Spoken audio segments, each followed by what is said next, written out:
Hey y'all, welcome back to The Inner. Today I'm joined by the Neigong Disciple. Hi, I'm Neigong Disciple. Hi, it's nice to have you on here. Great to have you. It's a pleasure. Awesome. So if you could kind of introduce yourself to the audience, tell them a little bit about yourself. So I began the practice of Neigong. I typically I tell people I started my journey when I was 18, but I didn't come across actual genuine masters until I reached the age of about 29, where I met them personally. And I started achieving actual results as of last year with the practices that they teach. Nice. So what would you say? So that's a question I've seen before is what is Neigong and how is that different from Qigong? Okay, so they are similar. So Qigong is basically it could be considered like an external practice. Neigong could be considered more internal. So the main difference would be Qigong is the circulation of energy inside of the body, bioelectricity, for lack of a better term, circulation of that, or you could say circulation of blood in a sense. Neigong works with that circulation as well, but it tries to consolidate it.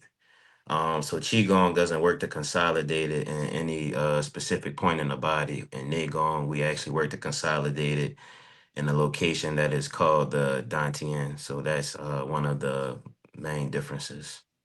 That's nice. That's nice. So how do you say that there's an overlap with the uh well still Asian but presentation of chakras in the energy system and the dantians? Yeah. So the pathways for the energy flows, it might vary a little bit, but for the main pathways, it's basically the same. Okay. Main energy channel going up the spine, main energy channel coming down the front of the body. It's basically the same. You got the chakra at the top of the head, called Sahasrara in India, and in Chinese it's called Bahui. It basically is referring to the same point, and it kind of has the same characteristics in both systems. Uh, there's a lot of overlap, you can say for sure.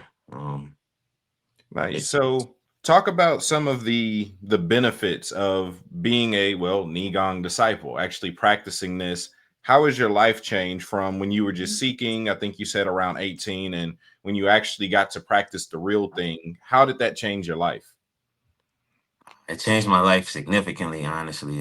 So at the age of 18, I started seeking online like most people do, trying to find the free route. Basically, I started with finding yoga practices and trying to learn these different postures. I was reading online that hey, you practice this and you get these cities. You sit with your legs crossed and you learn to meditate like that. You get these abilities and stuff, and that's really not the case. It's not that easy. But it basically fueled my fire and led me up to the point now when I actually met the masters and I started receiving treatment from them and learning their practices directly from them. That was a real game changer.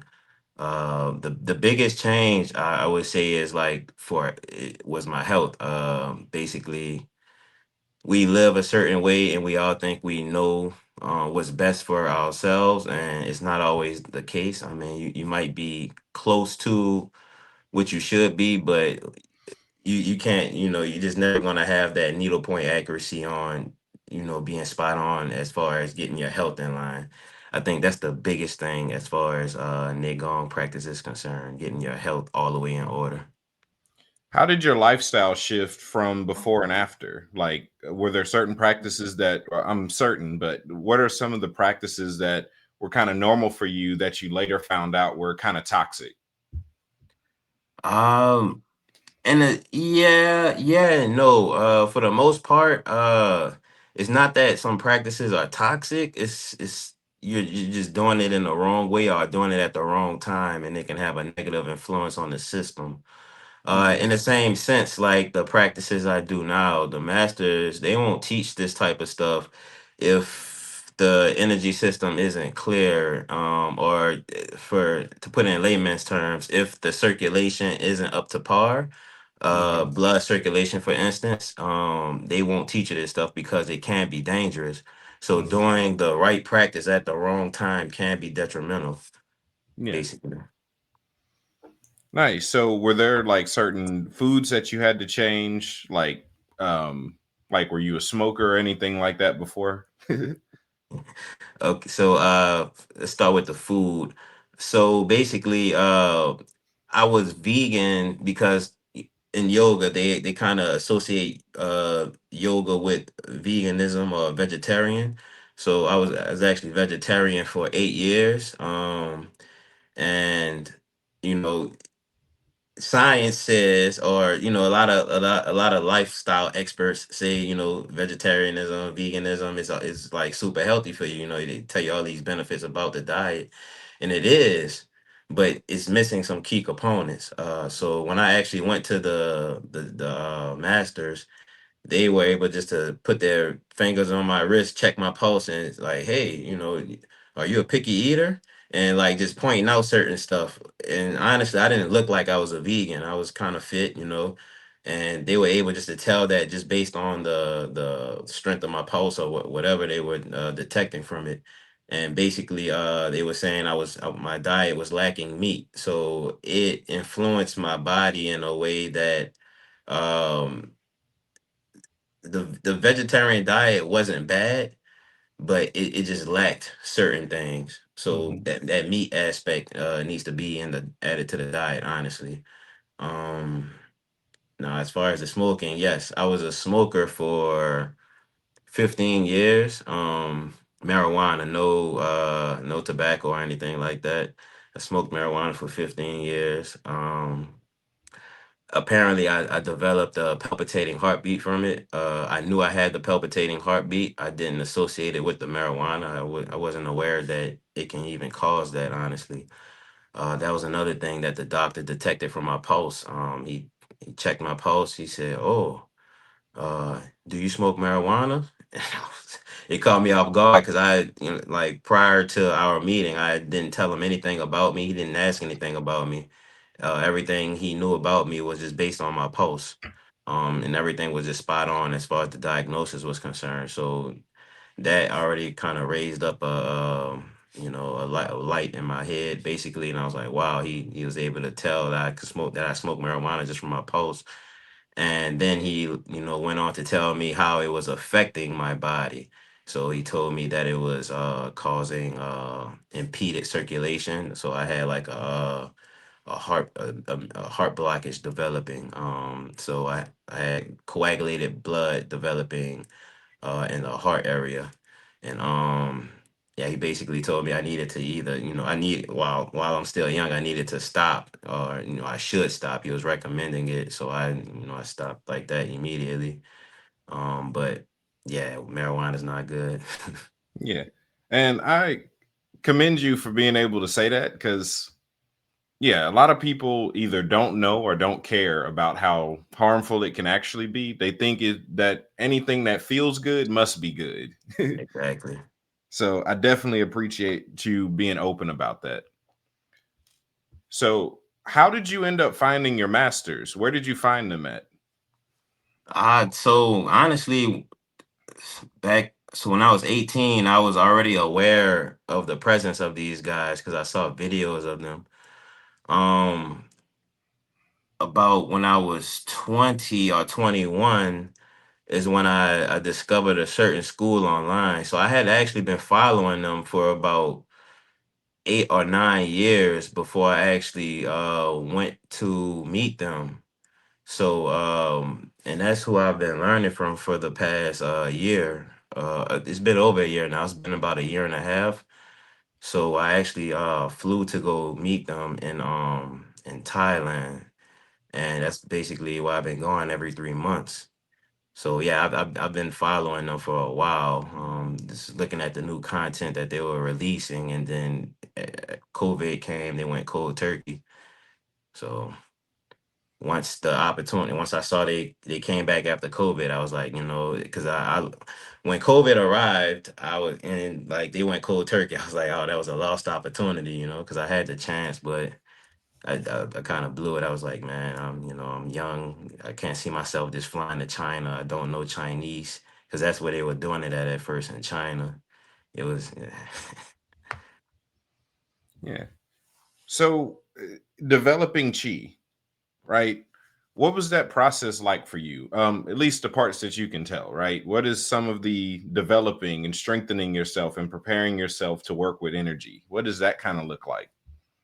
it's simpler than you think. So essentially, to develop chi, first thing first, you want to have unimpeded circulation. You want your blood flow to be good. At the minimum, you want it to be good. You want no coagulation in the blood. And when I say coagulation, it's basically when the blood starts thickening and kind of like turns to like sludge. You don't want that in the body at all. So that means the detox function in the body is lacking. So that's the first thing. You get rid of the coagulation if it is present. The second thing is you learn the genuine practice directly from the master, and you maintain the state of your health, and you try to improve it based on the advice that they give you. Hmm. And I kind of recommend some things too as well, like doing certain outdoor exercises or exercises you can do indoor. Honestly, like I have on my YouTube channel, a recent video I posted. So just doing certain exercises just to enhance the detox function of the body. Don't try to like do fasting and all of that type of stuff. It's not necessary, and it actually could weaken the body. So I mean, yeah, essentially you want to kind of approach it in that manner. Hmm. Get checked up first, receive the practice directly from the masters, and then you're good to go. So, I like a lot of what you said because a lot of people think that supernatural stuff has to be difficult and it has to be strenuous. And a lot of times there's very simple but consistent ways to maintain this stuff. Yes, Not only to activate it, but to maintain it. It's more consistency than it is anything hard. yes. So what does the energy feel like? Sometimes we see some of the videos, they look like they're in pain, they jump, they fall. Like what does that actually feel like, you being on the receiving end from someone that actually is a master? So honestly, it's like grabbing an electric fence. Some people say it's like putting your hand in the socket. Essentially, what we're all describing is it just like it feels like you're holding electricity, for lack of a better like term, because there's no other way to understand it. Mhm. Essentially, what you feel though is the muscles lock up, but there's this internal feeling running through the body. So if they're holding the right arm, and this energy that you feel is like a strong, like it feels like the inside of you is doing this, right? But you don't see anything moving, but you do see everything like super clenched. If there's no blockages, if there is a blockage, you'll feel like this pulsing and it's bouncing off the blockage. So honestly, it just feels like a strong electrical current. If you've ever been shocked and that shock was maintained for a long time, it feels like that. Great, great. So what are some of the uses of chi? What do y'all actually do with it? So the masters I learned from, they are doctors, so they use it for medical purposes. I can imagine in the old days it was also used for protection purposes.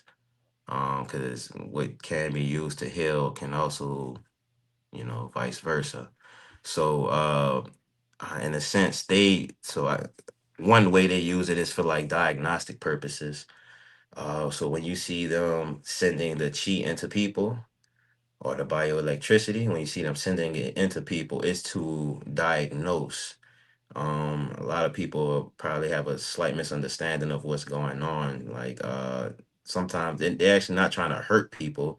It's just some people's body isn't strong enough to handle what is being ran through them. In a sense, it's like your meridians are like wires, right? Or the nervous system is like wires, and the thicker the wire, the stronger the current it can handle. Um, and basically, they are helping to develop that wiring inside the body, which helps to build health. You know, helps to build your health. It helps to, and it connects to the organ system as well. So it helps to just enhance the strength of the organs, enhance organ function and stuff along those lines. Kind of like acupuncture when they're using needles to redirect energy flow or whatnot. It's helping to enhance organ health.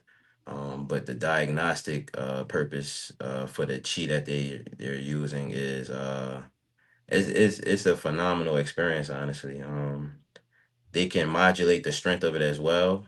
So some doctors like just use just a little bit because they know it's like painful, and other doctors and some videos you may have seen like it's just blasting the heck out of you, and it can get real painful. Honestly, I felt it too. Like where it's like I'm at my limit. Honestly, you can't tell because I have a poker face, but yeah, Yeah. yeah, it's your limit for sure.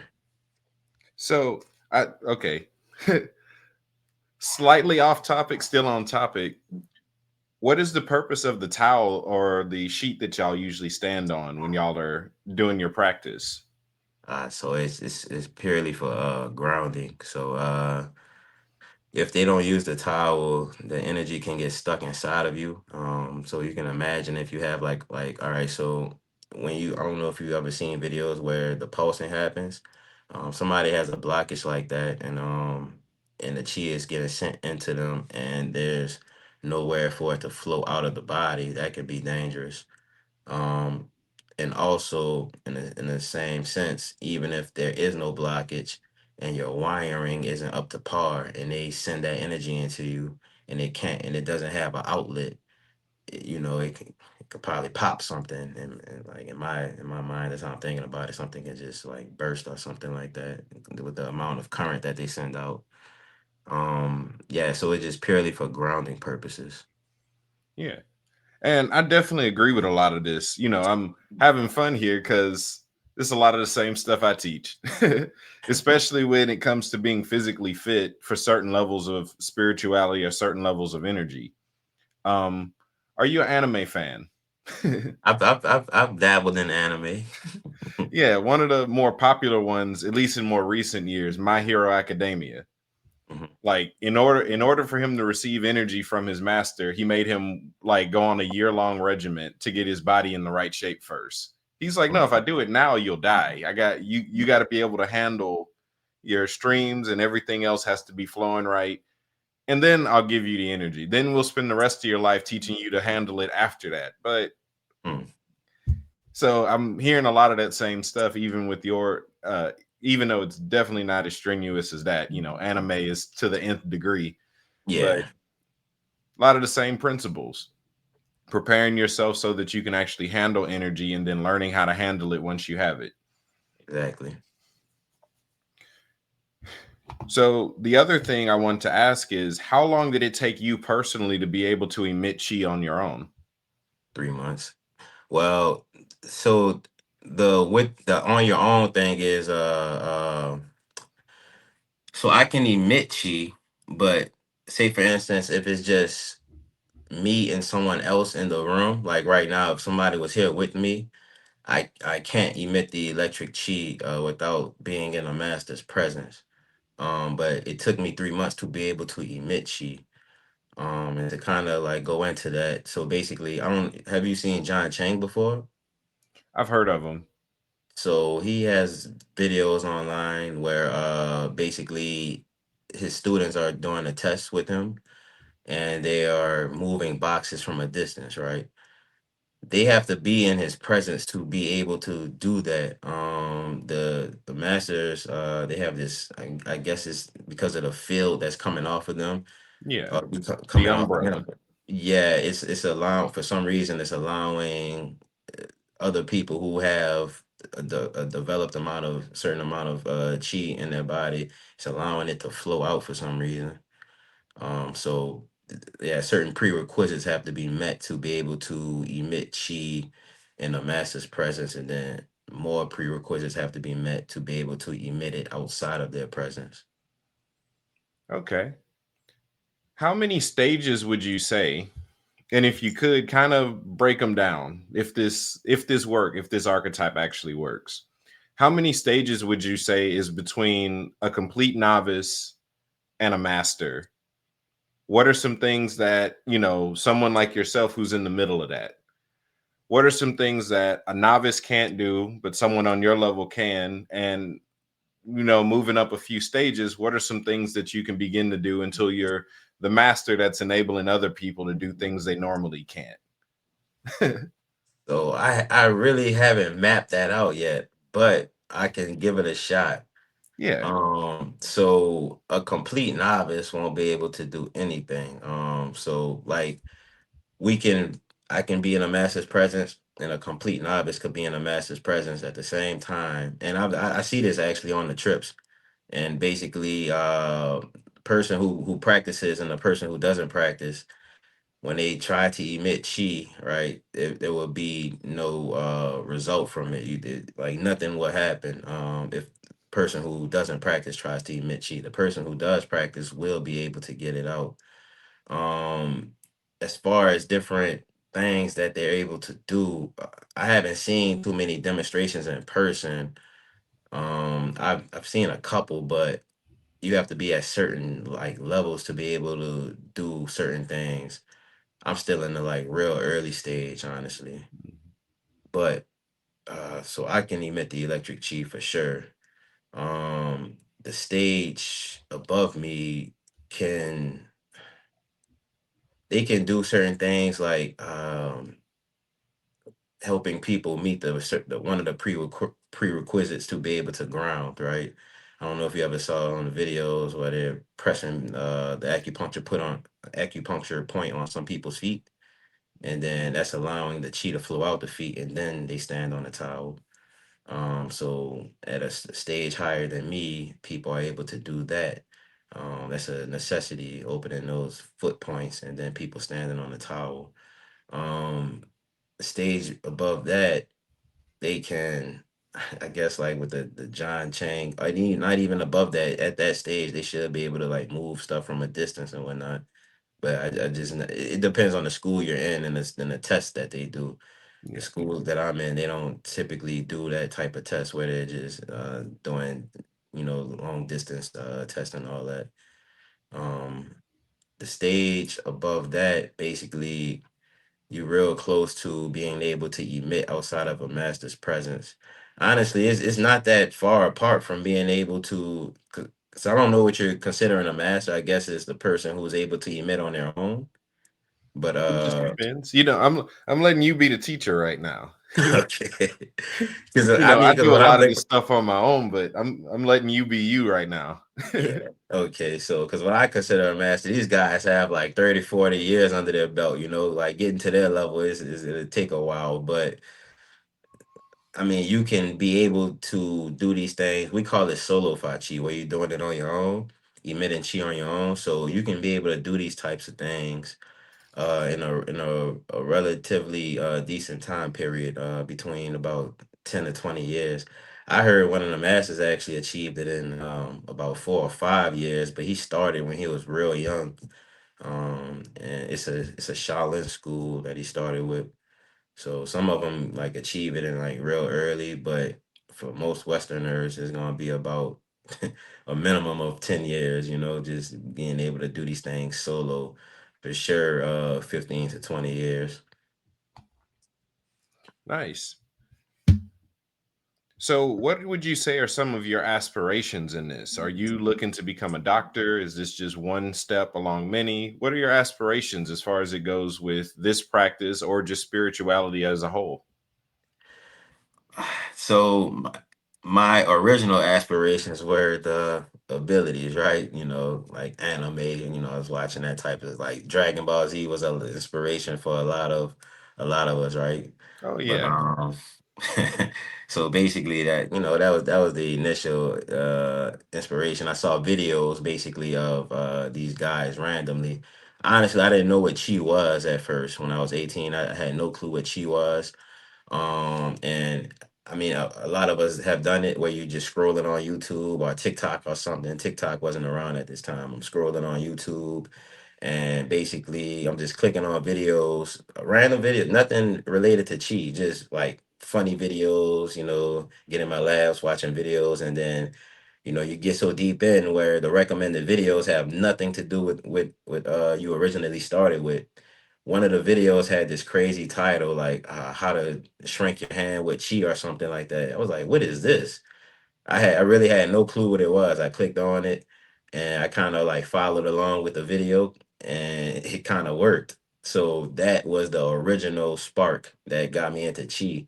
And that led me down a huge rabbit hole. I was like, whoa, like, cause it actually worked to where my hand, like when I first measured it, it was like this and the joints were lined up. And then when I went through with the demo, it was like that, and the joints were still aligned. It was weird. So that was the original spark. I came across the John Chang videos, and then I came across the videos of the school that I'm with, and that's what like just got me like all the way solidified with the stuff. Yeah, just seeing what they can do. That was really the biggest inspiration. Becoming able to do what they're able to do. Yeah.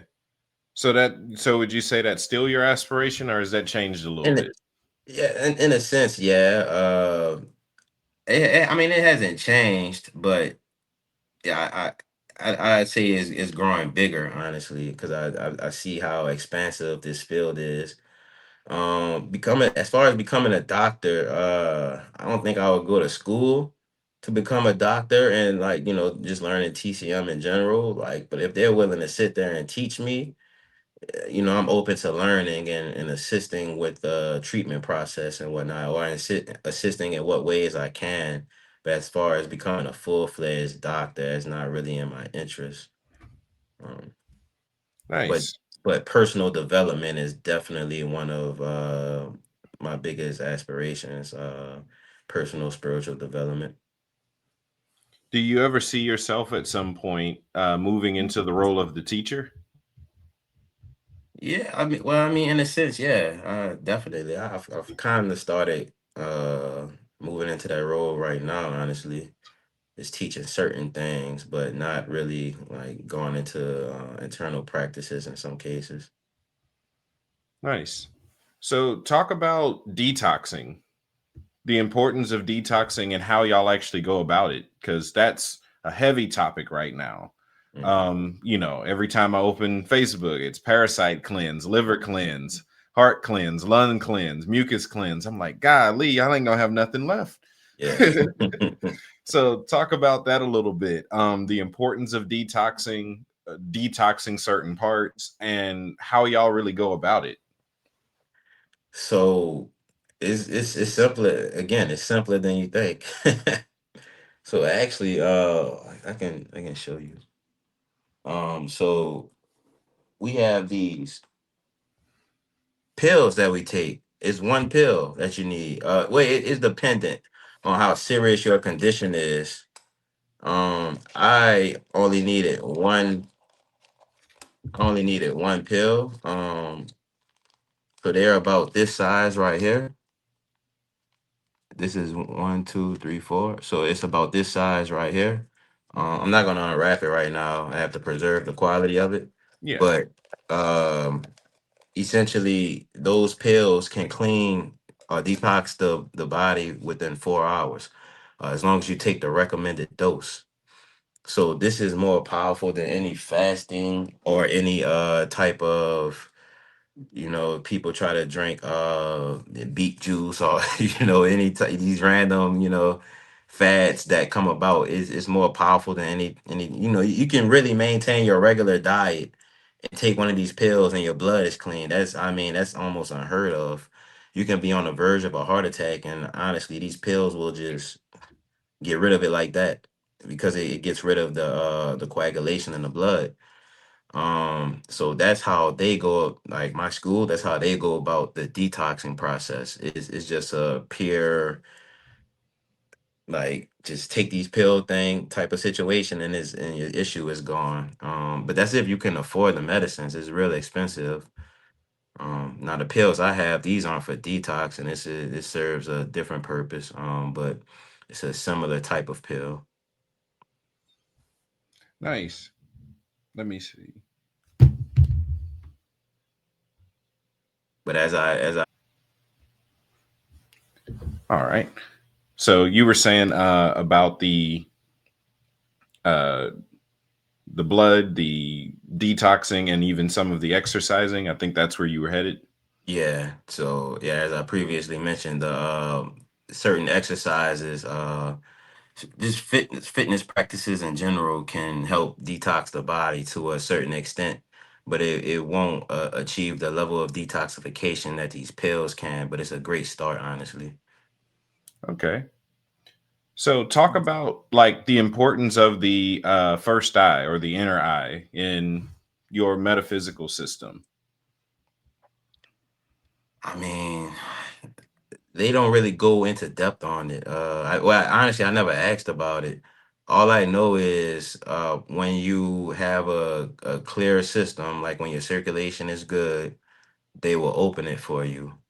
Um, so that opening process entails them just putting the hand right here. It's kind of like a laying on of hands thing from the Bible.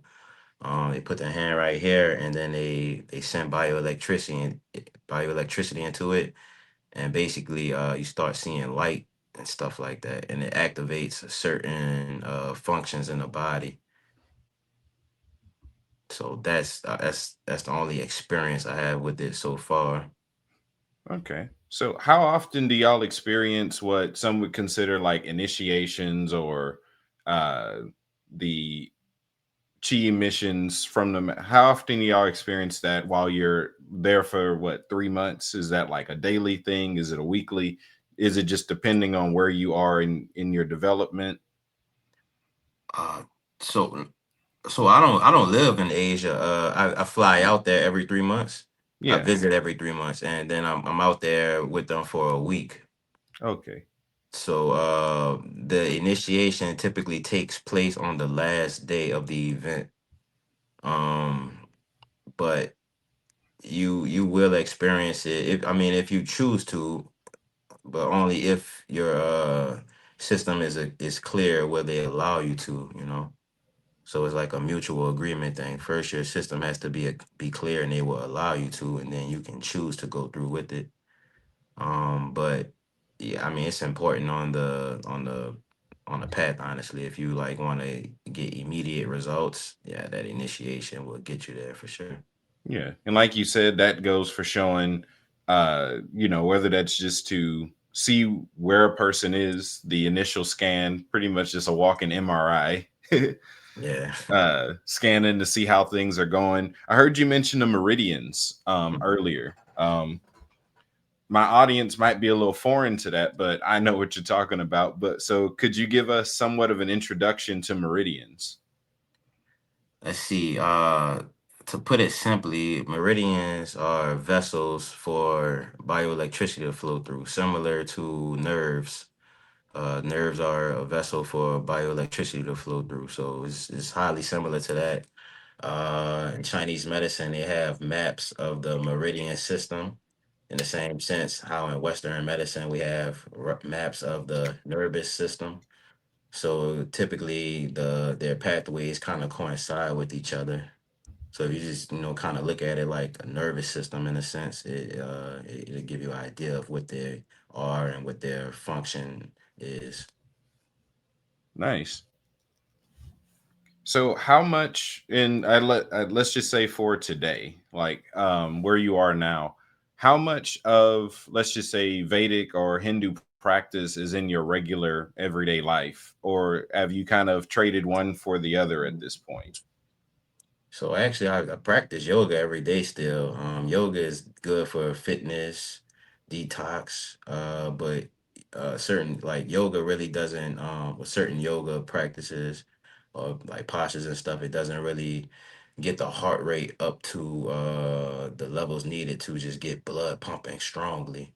And that's why I recommend certain like fitness exercises. So I incorporate that with my yoga, certain fitness exercises. But yeah, I mean, I still practice uh in Hindu related stuff every day. Typically, I just keep it related to the physical practices though. Nice. So what is your regular regiment? The parts of which you can actually share. I can share all of it. Okay. I mean, essentially, I wake up. I immediately do my yoga set. And then that is like a cross with certain types of, like I said, exercises to get the heart rate like going real strongly. So because yoga is kind of like slow paced, slows the heart rate down, and then I also incorporate stuff that speeds the heart rate up. um and then I go into my actual Neigong practice. Typically it's recommended to do stuff that makes the heart rate beat more, make the heart beat strongly. It's typically recommended to do that before Neigong. So I try to get all of that out the way, and then I do my Neigong practice afterwards. Yeah, it's as simple as that, honestly. And really, I don't even have to do those parts. I could just do like 10, 20 minutes of Neigong and call it a day. Nice. Mhm. So again, it really is just maintenance. Yeah, really, that's all it is. That's good. So I'm guessing when you go, so you actually go for 1 week instead of, see, I thought you were saying that you go not just for like once every 3 months, but I thought you were staying a little bit longer than 1 week. So when you go, so pretty much you learn what to do, you practice for 3 months, you come back and get a checkup. Yes, yes, And just as well as they were able to check your pulse before and see if you actually did the work or not, they could tell, okay, you were doing the work, you've improved, we could do this, add this, you don't have to do that anymore. Get a exactly, re-diagnosis. exactly. Nice, nice. So uh just kind of digging more into your spirituality a little bit. Where are you personally on the spiritual map? I know you take a little from here, a little from there, but you as a person, where are you on that? How would you define yourself? So I come up from a Catholic family. So I'm religious, but I'm still open to the, I won't say beliefs, but I'm open to the theories of all other systems. So I kind of like try to get a general overview of every, all of these systems going on, and see what kind of, matches up here and there, and like trying to get that complete truth, honestly. Nice. So yeah, so I just see myself as like standing in the middle, observing it all, Yeah. taking the best from everything. Looking for truth, not necessarily any specific boxes or brandings, just what is. Exactly. I like that. That's probably what keeps you so chill. No affiliations to defend. You just get to exist and be and just live. Exactly. Hey, we need more people like you. So, in that, we'll probably actually start to wrap up a bit. If you could leave some lasting wisdom with the audience, and I kind of just want to open up the floor for you to just flow, whether it's something simple or you secretly prepared a speech for me. I didn't. So I mean, live life, you know. Like it's, I mean, it's simpler than like what a lot of people think. A lot, and honestly, with these types of things, people like kind of they rack their brain over it. They kind of overthink it. Like I have some people that message me a lot, you know, just asking me the same questions over and over, looking for this new answer, and there is no new answer. Same thing every time, you know. It's like I don't know what, you know, some people, I don't know what type of answers they're looking for. Honestly, it's just like because it's so simple that it just goes over people's head. They're like, no, it can't be. It is. Yeah. You know, it really is. But just like live life and do what you want to do. That's what I'm doing, and that's how I came across the things that I came across. A lot of my, well, really none of my friends from back home have even been able to experience this. They can, but they haven't. They're living their lives how they want to live their life. I'm living mine how I want to live mine, and everybody else will do the same. Now, if you're actually interested in this type of stuff, live life, enjoy, and go for it. Like don't try to overthink it. And like honestly, sometimes you just really never know what type of opportunities are going to be presented to you. So in my case, for instance, I was one of those people just racking my brain over it, like, oh man, I'm hearing how much money these people are spending on their treatment. I was young. I'm like, I just can't see myself spending that type of money. You're already guessing in your mind how much it's going to cost for you, and it really, really won't even cost that much sometimes. Um, so I had like 10 years wasted. Well, I could have had 10 years of progress basically if I would have went the time during the time I discovered these guys.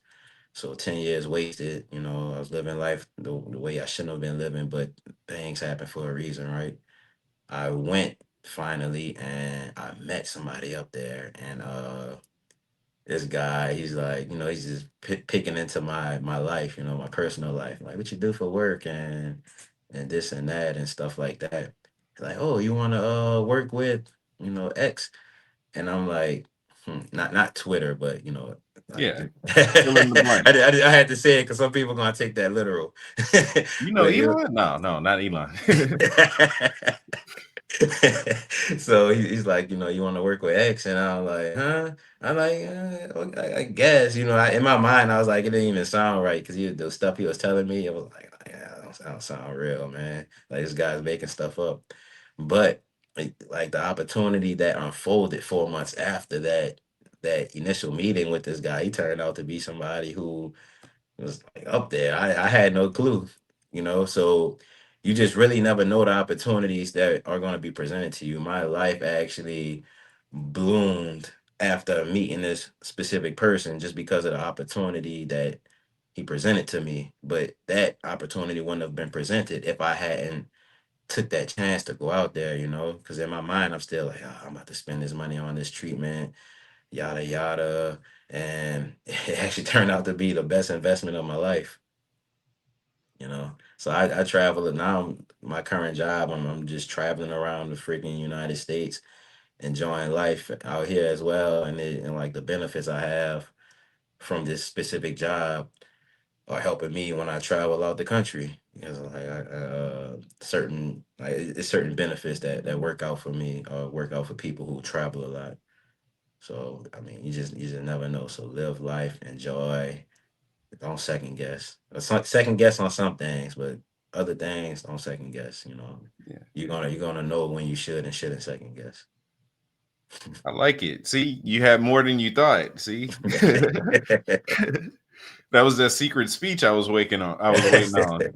But I love it because learning how to just be open, um, don't close doors that haven't been presented yet. A lot of people live with so much doubt, so much fear that opportunities around them every day that they don't see just because they already told themselves it can't happen for them. fear, So just fear being cripples you. open, looking and just allowing opportunities to present themselves and taking advantage of them when they best suit you. Some things are Right. better now, some things are better later, but just being open to that. And I especially like the message of simplicity because that's been my brand for years. Keeping mysticism simple. It doesn't take thousands of years to get this stuff. Oh, And you Like, can do it from home. A lot of people think you need to be in temples and caves, you know, like I do it from home literally. I wake up 10, 20 minutes. It's simple. It's so simple. Seriously. yeah, because I recently was on another podcast and we were talking about certain practices, and they found out that my practice was like instant. Like people been saying, "Oh, I've been practicing for years, and I had maybe one encounter, and that was about it." I'm like, "Oh, I do that stuff every day." They're like, "How do you do it?" I'm like, "Oh, I just do it." Like there's no long startup for it. You just go do the thing you want to do, and then it works. Yeah. So it's more about consistency and letting things happen than it is about making stuff happen by making it harder than it has to be. So yeah, definitely in alignment with that. So um I definitely appreciate the work you're doing, inspired by your journey. I love to see people out there going after what they care about, because that's what it boils down to for a lot of this stuff, is actually going after the things that you care about. I talk to so many people on a regular basis that have regrets about the stuff they wish they would have did sooner. Yeah. So just to see you out there doing what you actually want to be doing, definitely inspiring. So keep up the good work. And I'll say this, or more so, I'll ask this: for the people that want to connect with you, where can they do so? So they can contact me through my email, neigongdisciple@gmail.com. They can also visit my YouTube channel, Neigong Disciple, and just check out some of the stuff that we were talking about, just watching those clips. And I mean, if they're ever interested in like coming to those medical events, they can contact me through my email and I can get them on the list for those for those events. Nice. So y'all, please go check out his channel, subscribe. He didn't ask me to say this next part, but I'm gonna do it anyway. Let's get him partnered. Let's get him to 1,000, so he can actually get some benefits from YouTube. He's like right there, y'all. Let's help my brother out. Yeah, right there, real close. So thank you again for joining me. It was fantastic having you on. And I meant that, y'all. Please go check his channel out. Go subscribe. At least go subscribe. Even if you don't like our content, just go subscribe so you can get partnered. It would be greatly appreciated. But all right, y'all. That concludes this episode of The Inner. Until next time, y'all be blessed. Later. Peace.